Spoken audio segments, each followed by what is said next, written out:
നമ്മുടെ തല കറി വെച്ചിട്ട് കഷ്ണം അതിൻ്റെ ഉടൽ ഭാഗങ്ങളൊക്കെ പൊരിക്കാനാണ് വിചാരിച്ചിരിക്കുന്നത്. അപ്പം പൊരിക്കാനായിട്ട് നമ്മൾ ഇഞ്ചി, വെളുത്തുള്ളി, ചെറിയുള്ളി, പച്ചമുളകൊക്കെ ചതച്ചെടുത്തതാണ്.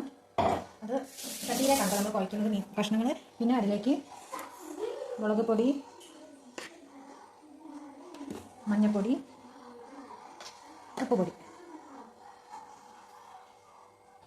ഒക്കെ ഇട്ട് വെച്ചിട്ട് പിന്നെ നമ്മൾ ഈ വാൽ കഷ്ണം ഇങ്ങനെ വരകി കൊടുക്കാം കേട്ടോ. നമുക്ക് ഇതിലേക്ക് എരിവ് പിടിക്കുകയുള്ളൂ. ഇതിലേക്കൊക്കെ അപ്പോൾ ഇതെല്ലാം പാടിട്ട് 2 വാൽ കഷ്ണം ഞാൻ വരകി കൊടുത്തിട്ടുണ്ട്. ഇതെല്ലാം പാടിട്ട് നമുക്ക് ഒന്ന് കുഴച്ച്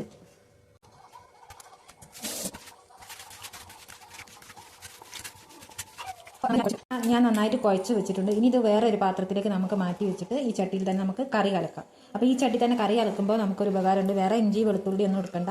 അതിൻ്റെ ഒക്കെ ഇതിൽ തന്നെ ബാക്കി ഉണ്ടാവും. അത് മതിയാകും. അപ്പോൾ കുറേ കൂടുതലെടുത്താൽ നമുക്ക് ഒരു കുത്തൽ വരും. പാകത്തിനായ പിന്നെ കുത്തലൊന്നും ഉണ്ടാവില്ല. നമുക്ക് വേറൊരു പാത്രത്തിലേക്ക് എടുത്ത് വെച്ചിട്ട് കറി കലക്കാം. അപ്പോൾ കറി കലക്കാൻ ഇത്ര സാധനങ്ങളൊക്കെ തന്നെ വേണം നമുക്ക്. അതിനായിട്ട് ഞാൻ കുടംപുളിയാണ് ഉപയോഗിക്കുന്നത്. ചെറിയ കഷ്ണം കുടംപുളി മതി. കുറച്ച് കറി വയ്ക്കുന്നുള്ളൂ. പിന്നെ നമുക്ക് മുളക് പൊടി വേണം.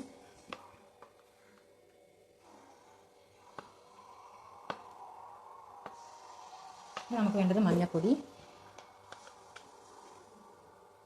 പിന്നെ നമുക്ക് വേണ്ടത് മല്ലിപ്പൊടിയാണ്.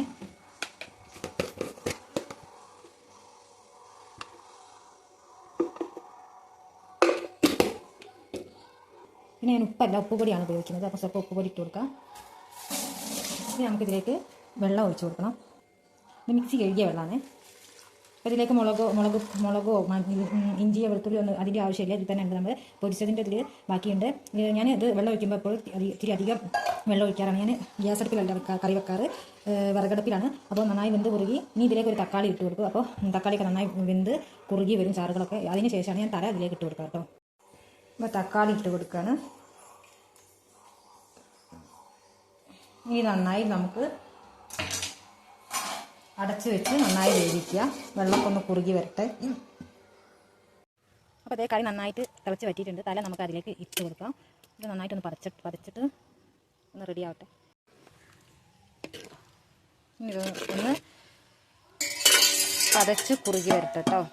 അപ്പോൾ അതേ കറിയൊക്കെ നല്ല തിളച്ച് കുറുകി വന്നിട്ടുണ്ട്. അപ്പോൾ നമുക്കിത് ഇറക്കി വെക്കാം. ഇനി നമുക്ക് മീൻ പൊരിക്കാനുണ്ട് കേട്ടോ. അപ്പോൾ നമ്മളത് വിറകടുപ്പിൽ വെച്ചത് കൊണ്ട് തന്നെ നമ്മളത് ചെറിയൊരു ചട്ടിയിലേക്ക് മാറ്റി വെച്ചേക്കാണ്. ഇനി നമുക്ക് വലിയ ചട്ടി കഴുകിയെടുക്കണം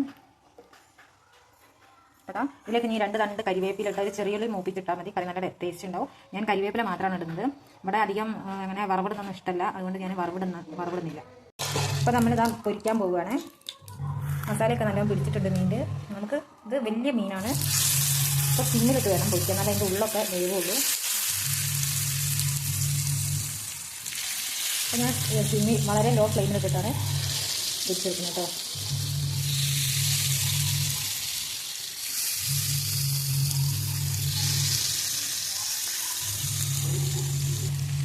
അപ്പോൾ അത് നന്നായിട്ടൊന്ന് മൊരിഞ്ഞ് വരും. നമുക്ക് മൂടി വെച്ചിട്ട് അപ്പോൾ അത് ഒരു ഭാഗം നന്നായിട്ട് മൊരിഞ്ഞിട്ടുണ്ട്. നമുക്ക് മറിച്ചിട്ട് കൊടുക്കാം. ഞാൻ പറഞ്ഞത് നല്ല വേവുള്ള മീനാണ്.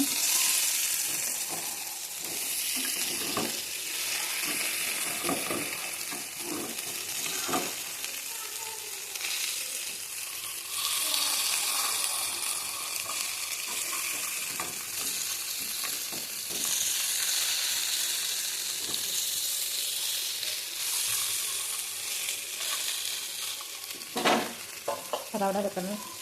മറ്റേ ഭാഗം കൂടെ നേരിടട്ടെ. അപ്പോൾ അതേ 2 ഭാഗം നന്നായിട്ട് ഫ്രൈ ആയിട്ടുണ്ട്, മൊരിഞ്ഞ് വന്നിട്ടുണ്ട്. അപ്പോൾ അത് അത്രയ്ക്കുള്ള വീഡിയോ. Thank you.